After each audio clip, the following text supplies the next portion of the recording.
You know, it seems every time we turn around, there's another new rumor from some rando out there talking about that he's making a new Star Wars movie. Coming, of course, from the most incompetent studio that exists in Hollywood right now, Lucasfilm, run by the most incompetent studio head that exists in Hollywood right now, Kathleen Kennedy. Good luck with all this mess. But there is one person now back in charge at Disney that has a personal stake in this. Somebody that really doesn't want his legacy tarnished. And Lucasfilm is really the one black eye that he's had. And that is Robert Iger. Let's talk about it.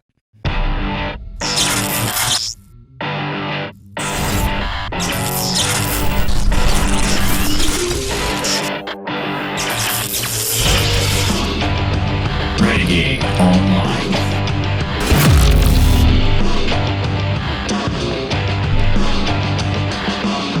Well, folks, welcome back. Another great day here at Valiant Renegade. It's great to see all of you out there once again. And if you were like one of the many folks watching this video not yet subscribed, please make sure you hit that like button, that subscribe button, hit that notification bell, share this sucker out on the social medias, and of course, please to leave a comment below the video before you head out the door today. We have a couple of tremendous guests, some of this channel's audience very favorite guests that are going to be coming on board to discuss some new information that we are hearing from behind the scenes regarding Star Wars and Lucasfilm. And I know this is a hot topic for a lot of folks out there because, of course, a lot of YouTube channels have been talking about this for a great number of years. We have tried to have maintained a very pragmatic attitude towards Kathleen Kennedy and Lucasfilm over time. And that's why we're bringing you this now again today for your consideration. This is a story released earlier today by one of this channel's best friends, Kamran Pasha. You can follow him over on his Patreon page. The link will be in the description of this video below. And joining Kamran and myself today, once again to discuss these, is also WDW Pro from thatparkplace.com. Let me bring these two fine gentlemen in right now. Welcome back to Valiant Renegade, Kamran Pasha and WDW Pro. Gentlemen, welcome aboard. It's great. It's Happy great to be here. Happy New Year to everyone. Happy New Year to Valiant and to Pro and to this incredible audience that Valiant has. You know, I've actually really, every time I'm on this channel, I've enjoyed it. I enjoy watching the live chat when we're on live and then reading the comments afterwards. You've got some of the smartest people out there. And I'm honored to be on with WDW Pro, who's got such an incredible website with thatparkplace.com, which gets real scoops, real information about what's happening. And, you know, again, it isn't propagandizing. It's presenting information that consistently seems to be proven right. So it's a delight to be here. Yeah, and I'm glad you are here. And that's why I want to keep having you back. And I mean, even though like there's some things over time where like you and I might disagree friendly over like, well, you think this and I think, well, it could be something different or vice versa. We always have you back because the audience likes these kind of conversations and we let the audience decide what they like. The same thing goes with Pro and myself. That's why I like the three of us together. I think this is fun and the audience always enjoys it. Now, to that end, before I let you kind of go off into this, because this is information that you received from one of your sources via your Patreon. Let me pull this up, because this is a topic that this channel, Valiant Renegade, has really not touched on to this point for a good reason, and I will explain. So I'm going to preface this and then let you get into it. This is regarding yet another in the ether Star Wars project that is, it's coming. We have a movie coming. We're finally getting a movie into pre-production. Like the 17th movie you've heard about that is not going to happen. And this is why I didn't talk about it. This Damon Lindelof, stupid nonsense. When I first saw this back a few months ago, my initial reaction is, this is a bunch of bull. I don't believe it. And I'm not even going to dignify this garbage by making a video on it because it's pure bunk. And that is literally why you have not seen a video on this on my channel to this point, because it is such crap. I don't know how else to say it. I've left this alone. I've not discussed it. I've not talked about it because I'm tired of just pilfering in the garbage rumor business from the Hollywood side of things. This is right up there with Rian Johnson's trilogy is still coming, which I think, by the way, he just kind of had to come out and admit, well, hopefully one day it might happen, but I don't think it will. So, I mean, you see the backpedaling. The backpedaling will happen with this as well, just like the backpedaling happened with Patty Jenkins's garbage. And now, especially in Kamran and Pro, you and I have had this conversation, especially that infamous night where Chapek was outed, and Iger came back in. That was one of the topics of conversation that week and the following week. Iger and Kennedy, as we have learned over time, don't really get along. And a lot of people are going to want to celebrate Bob Iger when he starts really clearing house at Lucasfilm. But I want to urge people to take a step back. And as wonderful as that sounds, and that's great, no doubt about it, understand that Iger is doing it for very different reasons than what you and I would like to have happen. It's more about the fact, in my opinion, that Iger has been embarrassed thoroughly by Kathleen Kennedy and her ilk, Pablo Hidalgo and others there, and he really has. That was a big purchase for him. But here we are with this. And then you got some recent news, so I'm going to let you kind of go into us. Tell us what you have heard about this latest project just today, Kamran. So thank you, Val. And I want to share with you the reason I have not actually been talking about this on my Patreon was exactly the reason that you stated.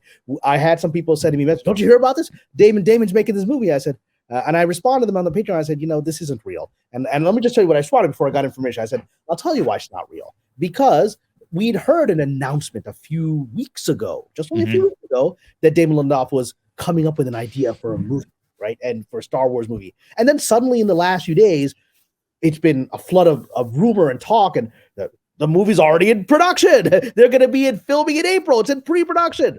I'm like, any feature film takes several years to develop, right? And then there's a long process. It's not even like television, which there is a time frame that requires you to move quickly because you get it on the air when you have air dates and things like that. So I was like, and Mr. Lindelof is actually quite infamous for not being able to put things out in a timely fashion. If you recall, The Leftovers, that was his show on HBO, that had been in development for 3 years at HBO. And then when they had a bunch of scripts, after 3 years, they went into production.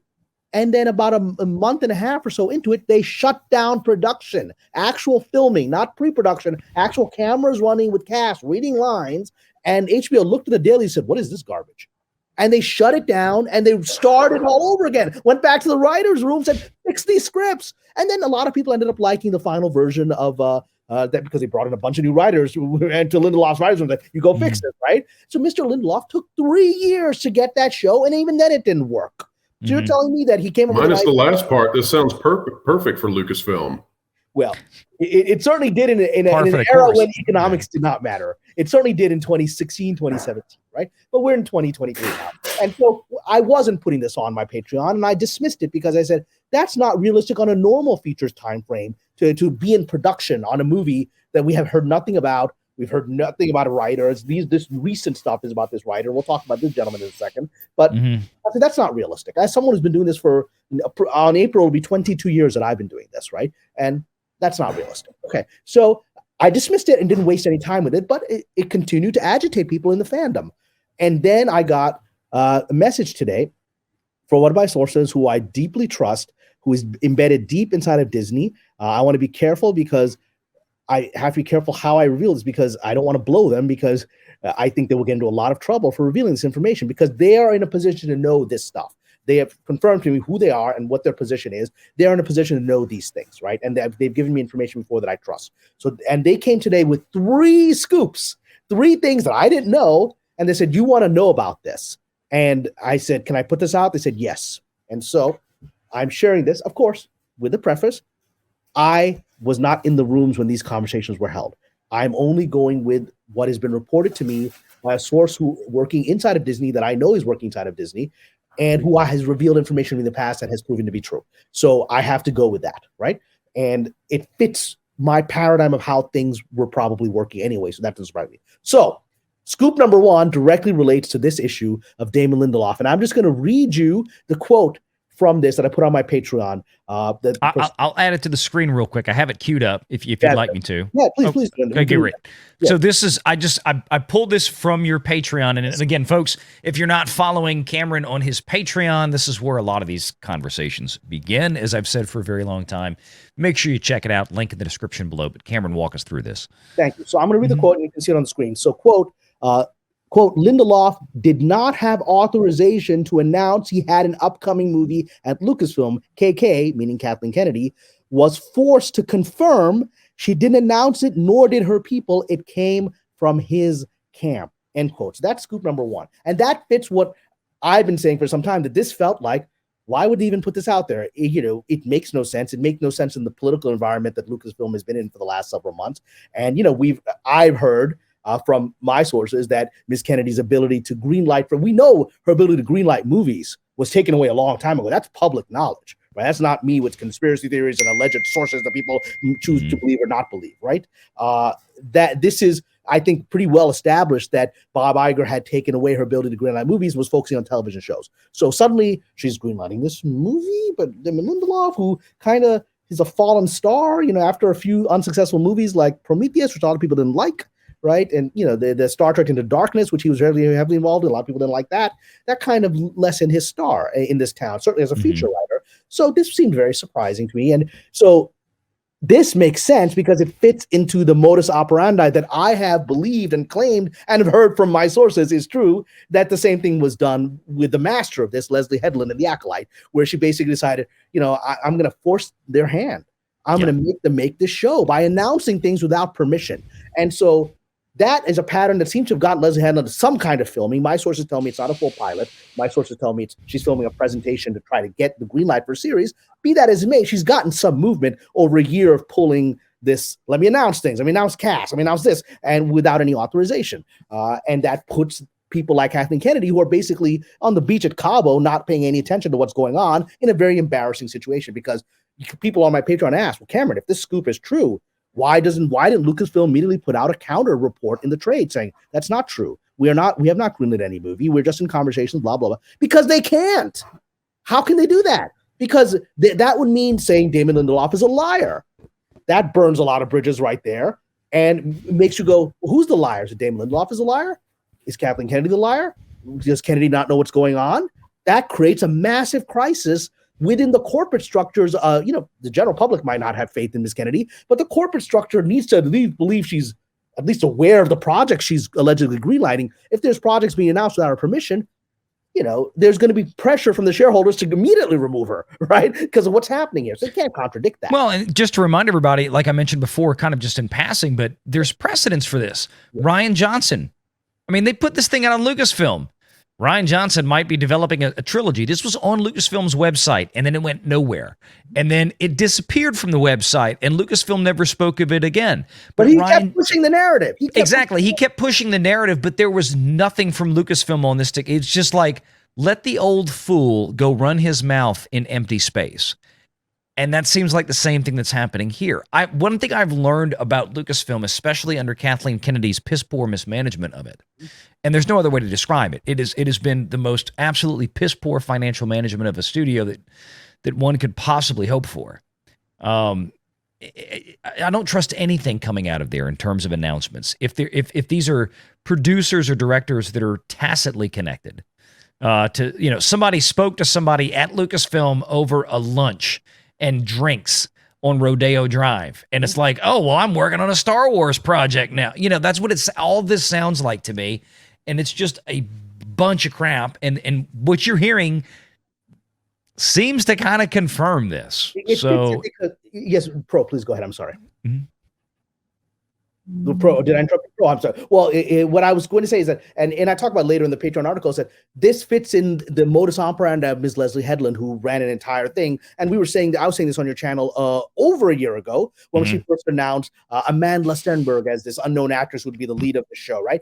And then she would announce all these other people, and they were all largely minority actors, and many of them were not very prominent, but they were all happened to be minorities like myself, right? And so if you notice, because that, and I said at the time that Ms. Headland's gambit, if you're going to put that kind of strategy to force the greenlighting of a project, you've got to have political coverage and say, you can't kill this project. Look at all these people of color that you're damaging. How are you racist, Disney? And so now we see the gentleman that they've announced in that article. If you want to bring that article up, this gentleman is this young writer. I believe is Justin Britt Gibson, right? Yeah. So he appears to be an African American writer, and I've looked up his credits, and he's a working writer. He's done a few. I'm looking at his credits right now. He was a staff writer on Banshee in 2015. He got a story editor, which is a next sort of lower level thing on The Strain in 2015. Into the Badlands was a writer and a co-producer. Some show called Counterpart, he was a co-producer. So this gentleman is still at the early stages of his career, right? But yeah, I'm gonna pull that up. Ms. Lindelof needs to. You can't. Are you going to cancel my show with a black co-writer? Is that what you're going to do? Are you going to do that? I mean, as a minority who has been used for FaceTime, that is what these people tend to do, right?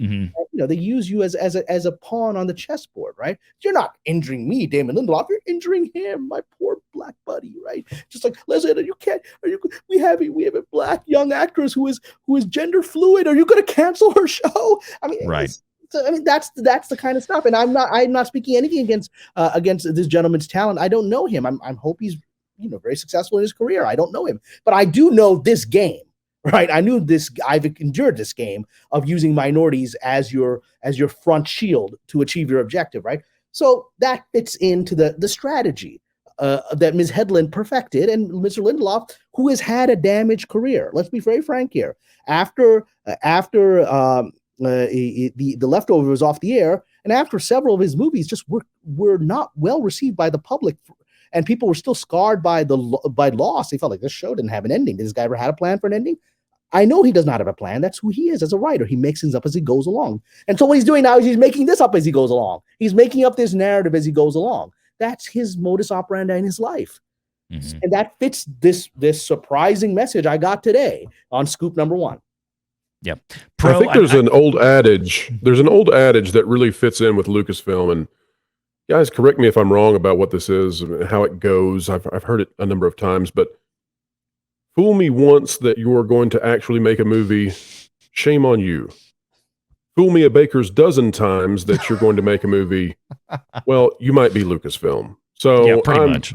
This is part of the course. They, next week they'll be making a movie that's a prequel to the prequels, and Ryan Johnson will be telling people in a nursing home when he's 95 that he's still making that trilogy that he's had planned all along. So all of this is a farce. We know that they're going into a transition time. The transition is coming. None of this is real. We all know it's not real. It's the ramblings of a studio in disarray. They're just rambling. Take advantage of the disarray to reinsert their name into the. Oh, that's a good point. Yeah, I'll go with that. Yeah, because this gentleman has had his career, his star has fallen in the last several years. You don't hear anything about him, right? And suddenly now he's the talk of the town. Because again, the strategy is this project isn't real, but now his agent can call around and say, look what he's doing. And let's put him up for this assignment. Let's put him up for this project. You want to meet with him again, right? It's just, it's just a strategy. Look, it's like moving in with the elderly because you think they won't kick you out. He's moved into a studio that's hobbled and doesn't know what they're doing and then takes advantage of them in there. Oh, that's great. I actually love this strategy. Where else could this work? Awesome. Where else could this work?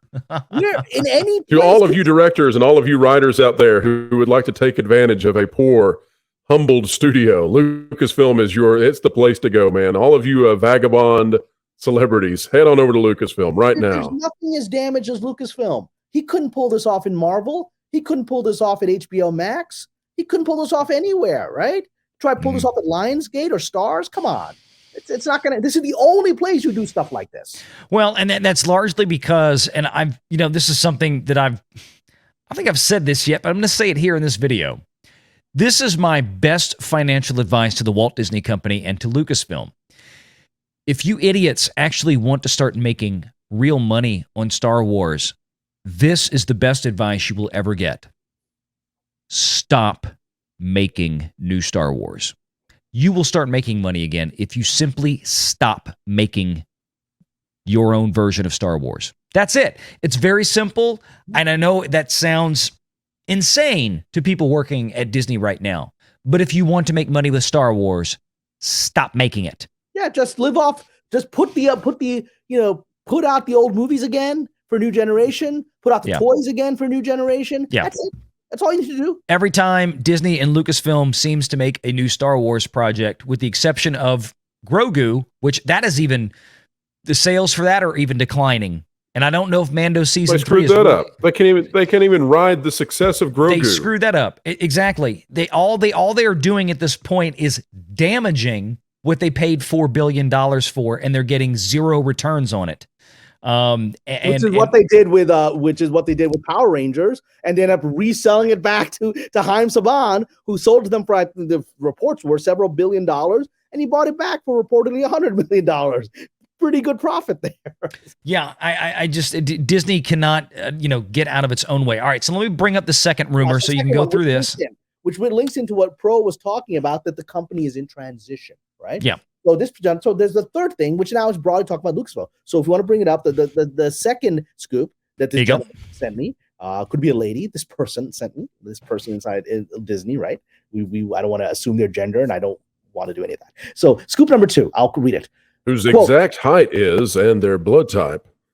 No, go ahead, Cameron. Sorry about that. Sorry. Quote, it's all good. Quote, scoop number 2, quote, lists are being drawn up for departures from Lucasfilm, people who are going to be pushed out if they don't leave when KK leaves.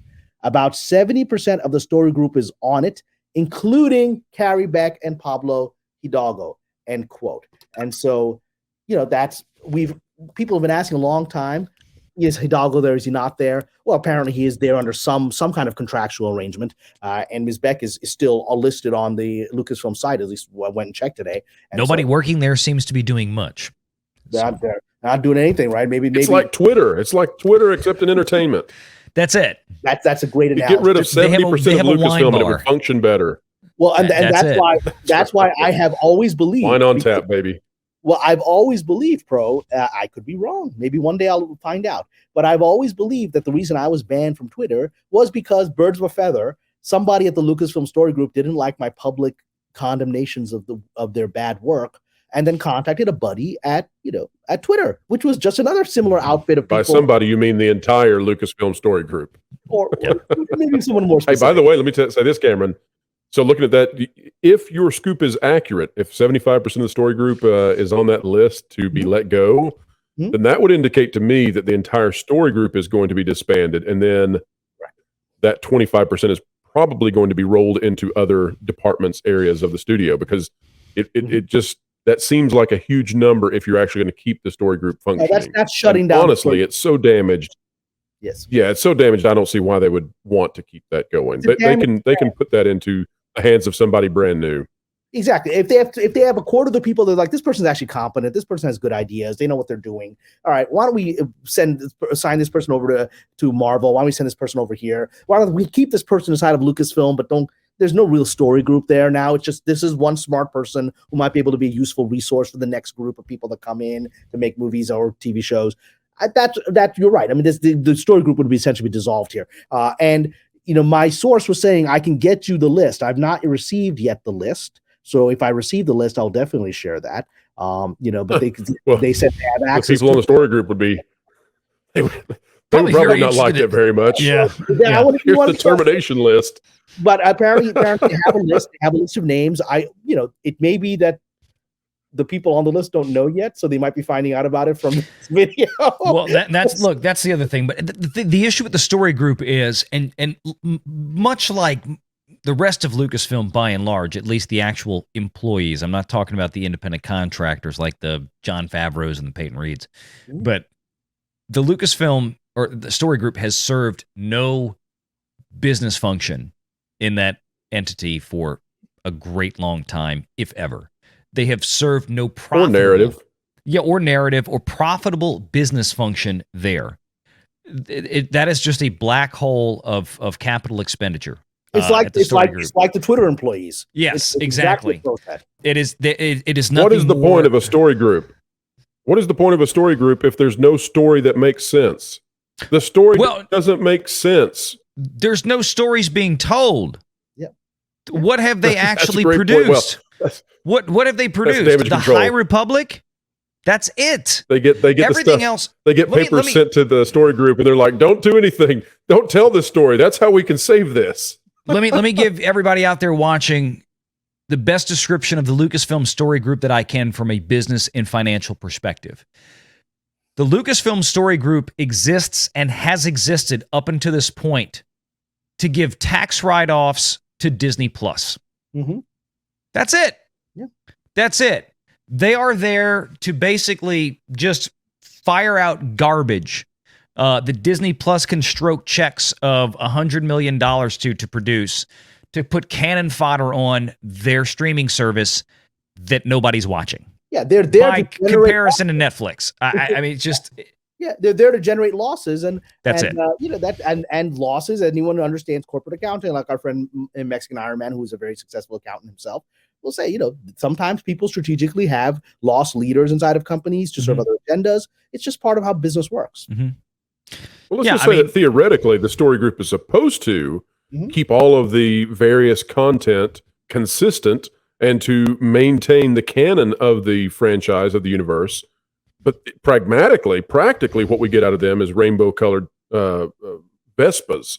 So, how far is that going to get? Oh, come on. They had a tremendous success with Willow.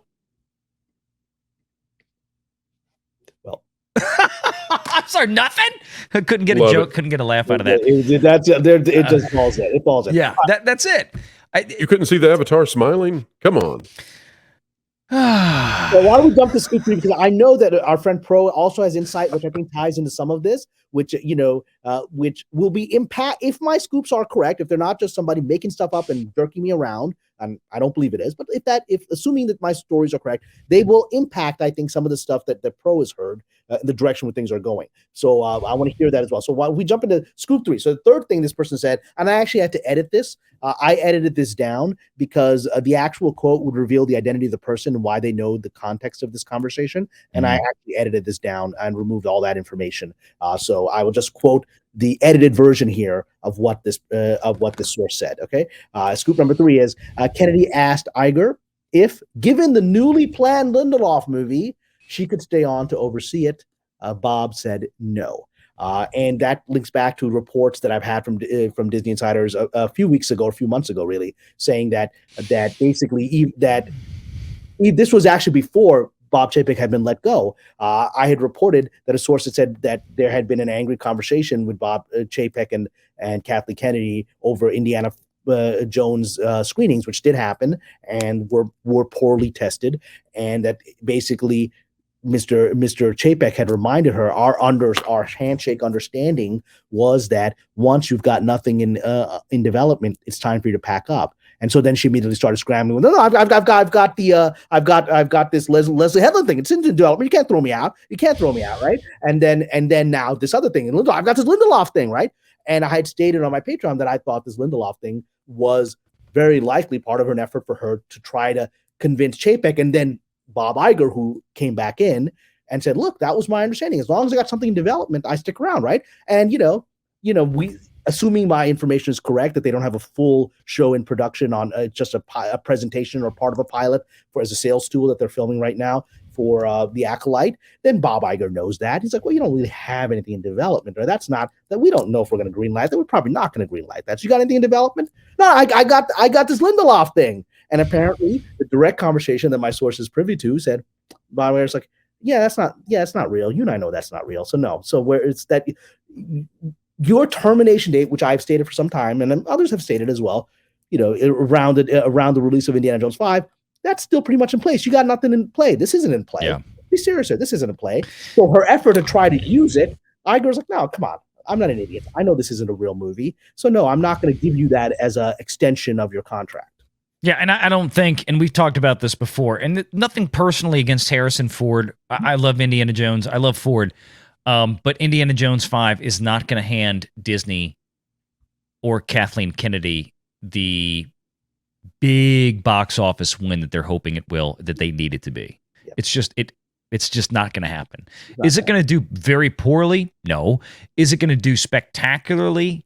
No. Is it probably going to come in, I don't even know if it'll break $1 billion at this point. I mean, the early numbers for that movie, the interest level right now is compared to and we covered this the other night, Transformers 7, Guardians, even some of the other stuff like Dead Reckoning is really starting to pick up. Indiana Jones is distant behind these. And if you're losing to Transformers 7, that's bad. Right. And the budget for Indiana Jones 5 is at least double, if not triple that of Transformers. Well, Indy 5. I mean, it's only got 2 weeks before it runs into Mission Impossible, right?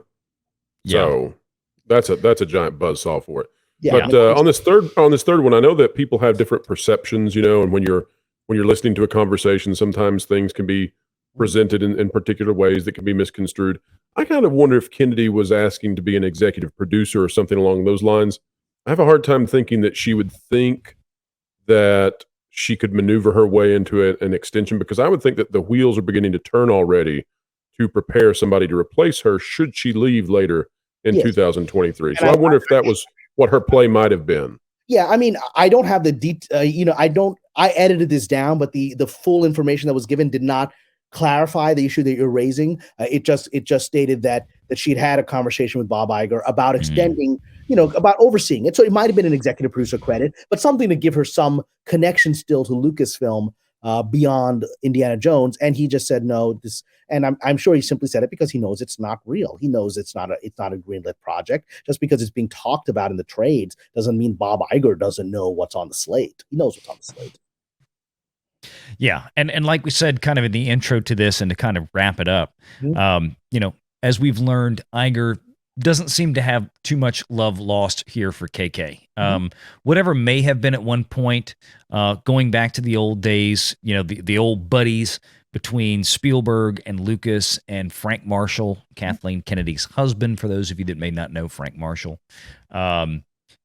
That's kind of, look, Steven Spielberg walked away from the Indiana Jones project, as did George Lucas. They wanted to have nothing to do with it.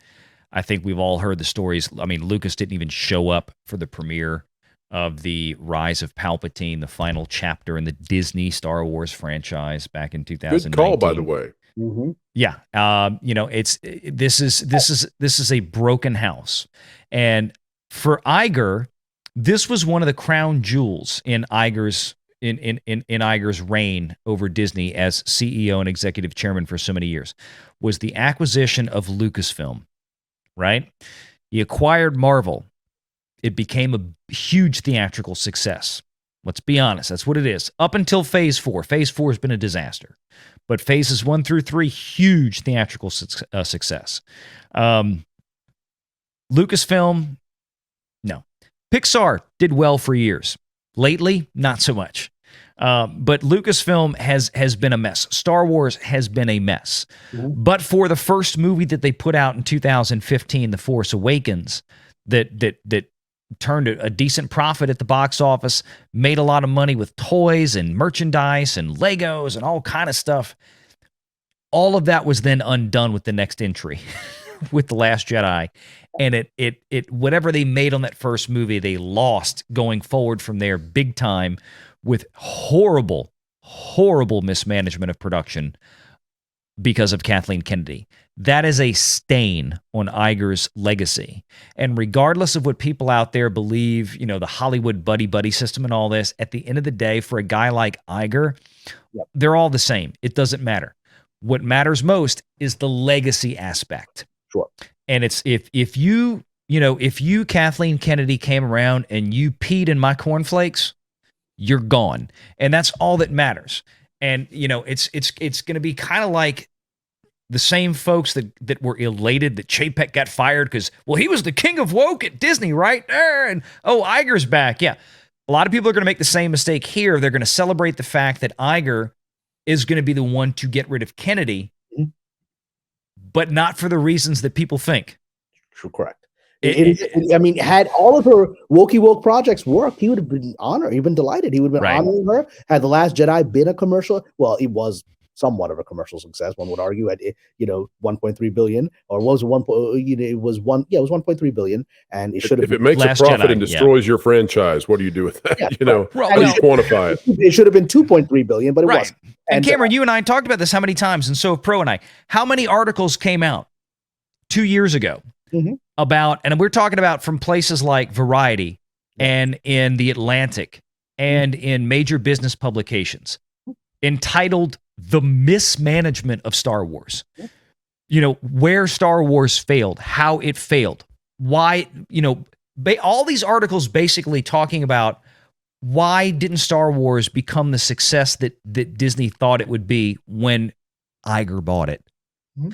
So that is the kind of black eye. And I understand that. I guess in his position, I can appreciate how he feels about it, but this is why I think he's going to be the one ultimately to send her packing. And I think if Indiana Jones 5, especially, if that thing just kind of hits middle of the road, and let me clarify, middle of the road right now, middle of the road, breaking even is like what you just saw with Wakanda Forever. Oh, but it made $800 million. Yeah, it basically broke even. Well, it's the same with Avatar. If that. Many people have liked Avatar. I think James Cameron just announced on Friday when it had crossed something like 1.3 billion. We just broke even. Yeah, 1.5. 1.5. Thank you. So we just broke even based on, obviously he's been working on this for a couple of decades, and it was a very expensive film. Yep. And so they just broke even, which, the trades may be celebrating that, but that's not the best financial return on a James Cameron movie. No. And I mean, and what they're counting on, that's a little bit different because they're counting on those sequels. The cost of those sequels theoretically should be coming down sharply. I don't know about that. Because, well, I think it seems like they front loaded a lot of the cost they spent building a lot of custom technology, custom cameras, a lot of things they front loaded into that first movie, and they co-shot it with the third. So we'll see. Yeah, but Mr. Cameron is a brilliant filmmaker, and he'll find other ways to spend money. I mean, he's the guy that when Titanic, which I loved as a film, I still love it as a film. When he made Titanic, I was watching a documentary about how he required that all of the plates, the dinner plates, had to have the exact insignia design of the original Titanic plates, even if they weren't going to be on camera. And that's a lot of production work, right? And so he's that guy. He's that guy who's very much. Yeah. No, you're right. He is. But the big thing is the difference with Marvel and Star Wars, right? Marvel and Star Wars were bought by Disney to do what? Get the boys in and sell a ton of toys. Marvel and Star Wars especially, not selling toys, not bringing in the boys. And Marvel, that is now 2-3 years behind them. Yeah. And I'm looking at the trailers for things like Ant-Man and the Wasp and Quantumania tonight during the championship game, the college football. They had the trailer. Nothing there to really be excited about, folks. And I like the original Ant-Man. I thought the original was a lot of fun. So Pro, I know we're winding down time, but I want to hear your insights here, what you've been hearing, and let's see how it pairs up with some of this stuff I've been saying. Well, I'll tell you that. Look, real quick, let me just tell you, in my opinion, how badly Lucasfilm misunderstood the task of building Star Wars from the very get-go once Kathleen Kennedy was in charge. And imagine if you were Marvel, for example, and you're building the MCU, and let's say that you had just purchased all of these characters for a large amount of money. And rather than use those characters, you decided, we bought this franchise, this massive Marvel universe, for the iconography of Stark Tower. That's Star Wars, okay? Yep. You bought Star Wars to have Luke Skywalker.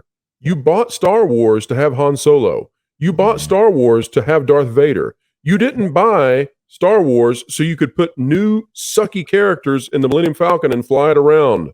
Like, that nostalgia trip only works so long. And so it's just ridiculously stupid, their strategy that they had. Well, anybody, a 22-year-old straight out of college could have figured that out. Well, it wasn't Iger's strategy. It was just a perfect confluence of foolishness of events where the original J.J. Abrams does a sort of, a retread of episode 4, which Iger is fine with because he's a retread sort of guy. And that was very successful, $2 billion. And then with that, he said, Kathleen Kennedy, you know what you're doing. You're in charge. And then The Last Jedi becomes what it is. And I'm sure when he looked at it, it's like, is this really what I wanted? Because all the reasons saying, the Luke Skywalker who JJ left in the air at the end of the movie. We don't know where he's going. He goes here.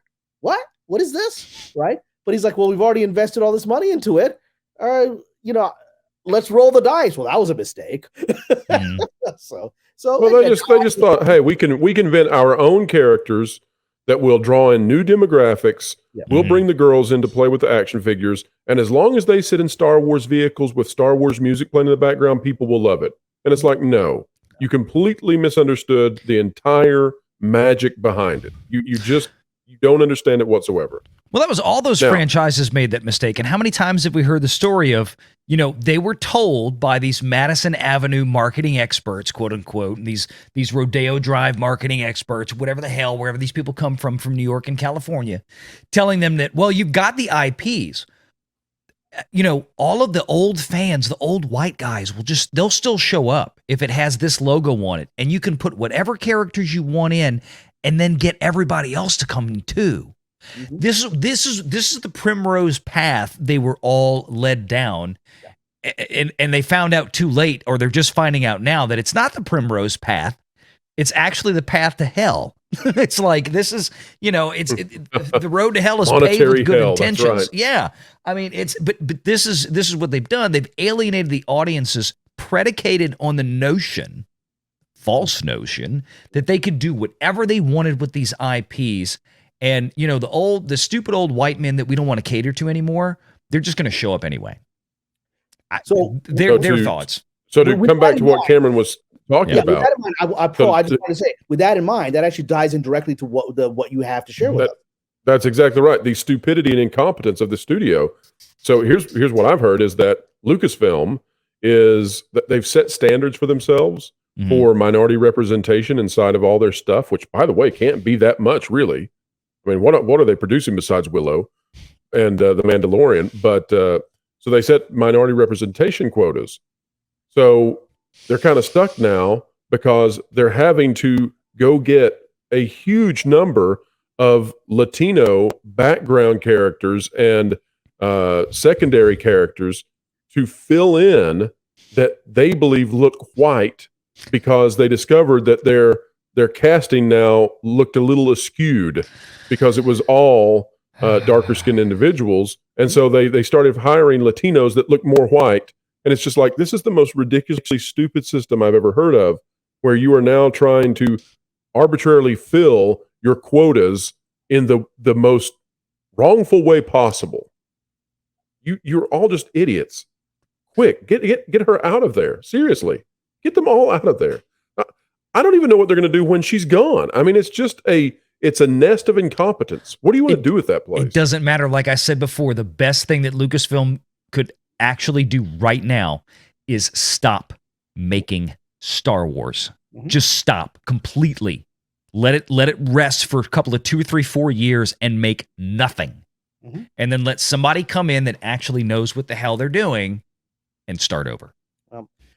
What you said here reminds me. I mean, this strategy is actually older than we realize. The universities have been using this strategy for quite some time, right? I remember when I was in high school, one of my colleagues, one of my fellow students, was a light-skinned Latino. I believe he was of Spanish descent, right? He wasn't Mexican. He wasn't Venezuelan, right?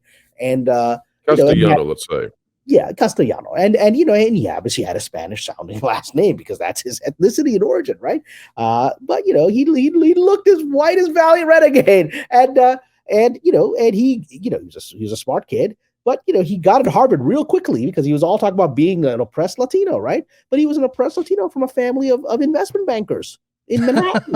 Well, I don't know, who was white skinned Spanish. So I was like, but he took advantage of the opportunities in front of him and went off to Harvard, and I went off to Dartmouth. I did fine too, right?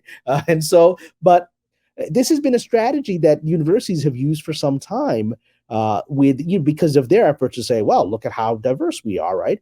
And again, I don't want to go down the path, and I think I'm very close with wonderful Latino members of YouTube, like Mexican Iron Man, Paulie, and they've talked about the issue of skin shade racism within Latino communities and outside Latino communities. But what we're commenting on here is how these issues are used by people who have no shame whatsoever. No shame whatsoever to just push people forward based on this kind of stuff in order to just have something on their spreadsheets and make an announcement in the trades stating this is how many people, quote unquote, people of color, just the phrase that's in use today. I remember we have 50% minority representation.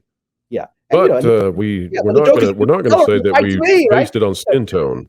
So and again, all of this is nonsense, right? And and there's a broader conversation about race and about skin tone and ethnicity and all that stuff that we don't need to get into here. But the bad faith of people like that is just disheartening, and the industry is run by people of bad faith. It will be interesting to see, to tie in what you said to what I said. It will be interesting to see if we're having things like the story group being essentially dissolved. A lot of those guys were pushing this kind of stuff, right? And my instinct remains that Iger he doesn't care about DEI one way or the other. He only cared about it to the extent that it could advance his political agenda and personal status when it was popular.